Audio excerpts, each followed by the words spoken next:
Madam, मैं एक मुसलमान हूँ, मैं इस्लाम को मानने वाला बावकार इंसान हूँ और मेरे मजहब की बुनियादी तालीम तौहीद है। ला इलाहा इल्लल्लाह, नहीं है कोई खुदा सिवाय अल्लाह के। नहीं है कोई खुदा सिवाय अल्लाह के? कि तुझसे कौन कह रहा है कि भारत माता को खुदा मान यार? ये इसने क्या बकवास की है लोकसभा के पटल पे खड़े होके भाई?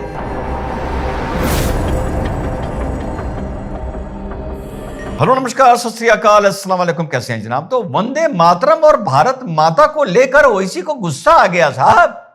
और ओवैसी जो बोलता है वो अपनी गैलरी के लिए बोलता है और उनको संबोधित करने के लिए बोलता है और उन्हें खुश करने के लिए बोलता है, चाहे जो भी बकवास करनी हो। जैसे आज जो मैं आपको रिएक्शन दिखा रहा हूं उसमें देखिए बंदा क्या क्या बोले जा रहा है, क्या क्या बकवास किए जा रहा है और बकवास क्यों, इसका मैं आप लोगों को कारण बताता हूं। तो सीधे चलते हैं कि बंदा कैसे भड़का रहा है और वो जो बात करने का ड्रामेबाजी का तरीका है, कैसे अपने मुट्ठी भर नहीं चुटकी भर वोट बैंक को खुश कर रहा है। उम्मुल मोमिनीन के बारे में और उम्मुल किताब के बारे में, उम्मुल मोमिनीन उनको कहते हैं जो हमारे प्रॉफेट मोहम्मद सल्लल्लाहु अलैहि वसल्लम की वाइफ हैं। वो हम तमाम मुसलमानों की मां, हम उनको तस्वुर करते हैं, मगर हम उनकी इबादत नहीं करते। हम अपनी मां की इबादत नहीं करते। उम्मुल किताब कुरान है, हम कुरान की इबादत नहीं करते। कुरान अल्लाह का भिजावा कलाम है। तो उसके बारे में भी शायर ने अच्छा कहा कि खबर नहीं जिन्हें अपने दीन और मजहब की, हमें वो दीन का मतलब सिखाने निकले हैं। तो तुमसे भारत माता की इबादत करने को कौन कह रहा है जहल साहब? तुमसे भारत माता की इबादत करने को कौन कह रहा है? तुमसे वंदे मातरम दुआओं में पढ़ने के लिए कौन कह रहा है? आजकल वैसे बड़ी बैटिंग चल रही है। कल लखनऊ हाईकोर्ट बेंच में, इलाहाबाद हाईकोर्ट लखनऊ बेंच में 1 घंटा 6 मिनट लगातार एक आदमी को कूचा है। शायद 2-4 दिन में बताऊंगा किसको कूचा है। और अभी सुप्रीम कोर्ट में बार बार कूच के आ रहा हूं। ये वाकई बंदा कभी मेरे सामने आ गया तो वो दिन होगा जब इसकी नेतागिरी पर पर्दा पड़ेगा।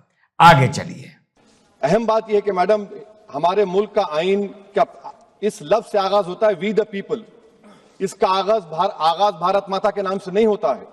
हमारे संविधान का जो प्रियम्बल है वो क्या कहता है? Liberty of thought, expression, belief, faith and worship. अगर दस्तूर का ये पहला सफा ये बात करता है तो फिर कैसे किसी शहरी को किसी खुदा, देवी, देवता की इबादत करने पर या सजदा करने पर मजबूर किया जा सकता है? हाँ, तो कैसे समझे आप? कैसे सजदा करने पर मजबूर किया जा सकता है? कौन मजबूर कर रहा है? अबे भारत माता को तो हिंदू तक सजदा नहीं कर रहे।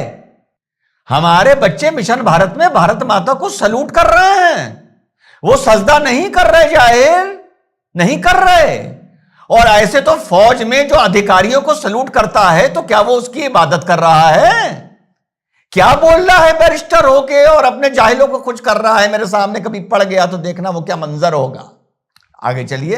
मुल्क किसी खुदा, देवी, देवता, मजहबी इलामत के नाम से नहीं चलता। ना मुल्क किसी एक मजहब की मिल्कियत है। ना मुल्क किसी एक मजहब की मिल्कियत है।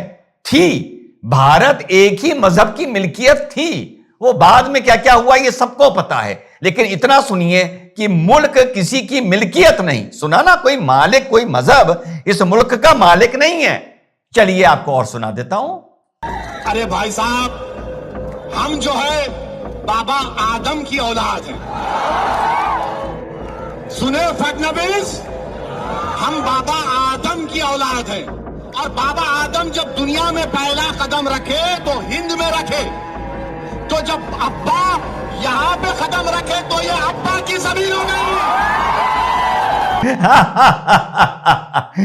तूने तो ये जमीन आदम अलैहिस्सलाम को मानने वालों को कहा वो मेरे बप्पा हैं, अब्बा हैं, तो ये जमीन तो हमारी हो गई। तो तूने तो मजहब के नाम पर इस जमीन को अपना कर लिया, अपने बाप का कर लिया। तो जब तू अपने बाप का इस जमीन को कर रहा है तो कोई अपनी मां को, अपनी इस जमीन को अपनी मां का क्यों नहीं कर सकता? आई बात समझ में? सोचो, अगर पार्लियामेंट में खड़े होकर इसको मैं इस तरह कूचूं तो कितना मजा आए। पार्लियामेंट छोड़ो, कहीं भी इसे इस तरह कूचूं तो कितना मजा आए। आगे चलिए। हमारा भारत एक, इसका मजमुआ क्या है? इसमें हिंदू है, मुसलमान है, सिख है, ईसाई है, जैन है, एथिस्ट है, मेहनतकश है, किसान। नहीं, पहले सिर्फ हिंदू था, उसके बाद साथ साथ जैन आए, उसके बाद साथ साथ सिख भाई आए, ये सब बुद्धिस्ट आए, ये सब यहीं के थे। उसके बाद बहुत से लोग बाहर से आए। बस करेक्ट कर रहा हूं थोड़ा सा, आगे चलिए। गरीब, मजलूम और दलित हैं, मगर अगर जो तकारीर आज हमने यहां पर सुनी और बाहर जो सुनते हैं, अगर भारत को देवी कहने और उसके आगे सजदा करने। कौन सजदा? कौन कह रहा है भारत को देवी कहे? क्या बकवास कर रहा है? अबे किसने कहा भारत को देवी कहे यार?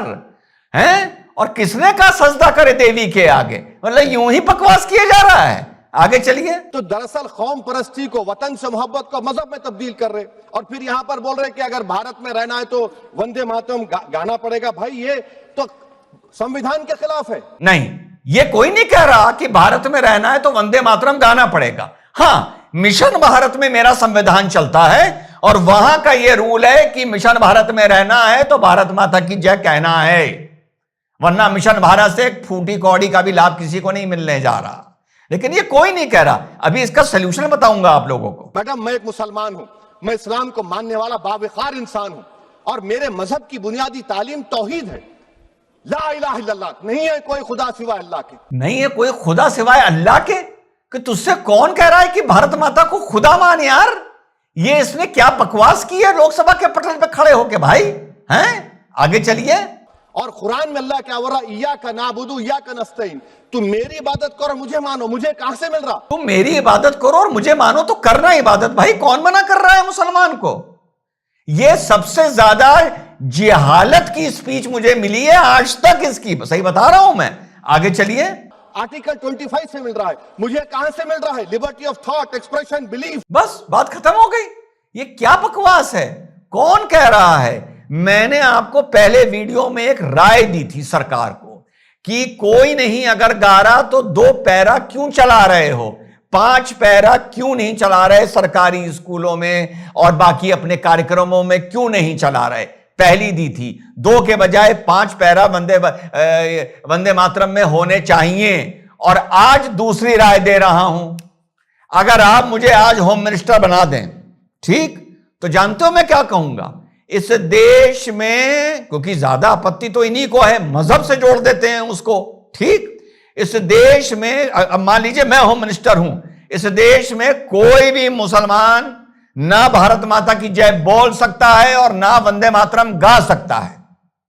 अब आप कहेंगे भाई आप तो होम मिनिस्टर हैं, आप तो गाते हैं, तो ये कैसे कर रहे हैं? हां, इसका एक ऑनलाइन फॉर्म भरा जाएगा, आप सैंक्शन मांगेंगे, आपको सैंक्शन मिल जाएगा। यस, आप बोल सकते हैं, जैसे लाइसेंस मिलता है, वोटर कार्ड मिलता है, राशन कार्ड बनता है, ये सब होता है ना, तो आप सैंक्शन मांगेंगे, तो रिजवान अहमद सैंक्शन मांग लेगा, उसको मिल जाएगा, वो मेरे हाथ में होगा, मैं कहूंगा मैं बोल सकता हूं।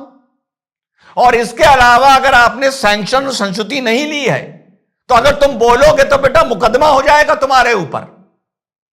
यह करके देख लीजिए आप कि नहीं, हमें नहीं चाहिए कि कोई भारत माता की जय वंदे मातरम बोले जो साला नहीं बोलना चाहता। हमें नहीं चाहिए ना उसकी जुबान पे भारत माता। यह होती है हनक। तुम लोग पूछते हो हनक क्या होती है? यह होती है रिजवान अहमद की हनक। बेटा तुम छोड़ो, हम तुम्हें अब बोलने ही नहीं देंगे, बोलने पर तुम्हारे बैन है।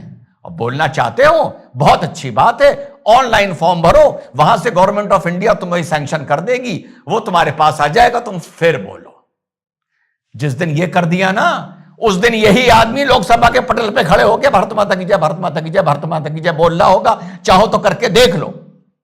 तो ये राय है, जुबान पर भारत माता की जय नहीं चाहिए, मां और बहन की गाली चल जाएगी, तेरी मां की, तेरी बहन की, ठीक।